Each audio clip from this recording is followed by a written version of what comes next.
జరుగుతున్న శాంతియుత ర్యాలీని పోలీసులు ఈ ప్రభుత్వము అడ్డుకోవడం చాలా దురదృష్టకరం, బాధాకరం.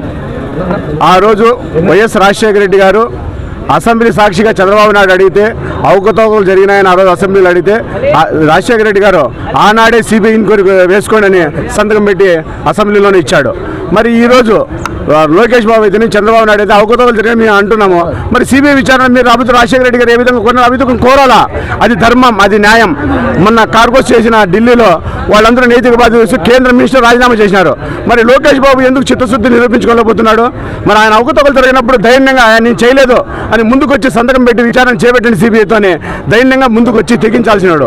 ఎందుకంటే ఒక యువత భవిష్యత్తులో నువ్వు ముఖ్యమంత్రిగా కావాలని కోరుకుంటున్నావు, మీ నాన్నగారు కూడా ఆశిస్తున్నాను ముఖ్యమంత్రి కావాలని నా కొడుకుని. అటువంటిప్పుడు మీరు అవకతవకలు చేయనప్పుడు మీరు ఎందుకు ధైర్యంగా ముందుకు రాలేకపోతున్నారు? అంటే మీరు తప్పు చేశారని ఒప్పుకుంటున్నారు.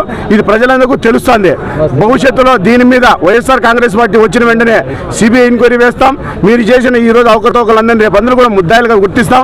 ఆ రోజు తప్పకుండా జైలు పోయే పరిస్థితి వస్తుంది. లేదనుకుంటే మీరే ఈరోజు సిబిఐ ఎంక్వైరీ కోరి మీరు తప్పు చేసింటే నా తప్పు జరిగింది, తప్పు చేసిన ఒప్పుకుంటే ఇది ప్రజలందరూ కూడా ఈ రోజుతో క్షమిస్తారు. లేదంటే భవిష్యత్తులో క్షమించబోరు.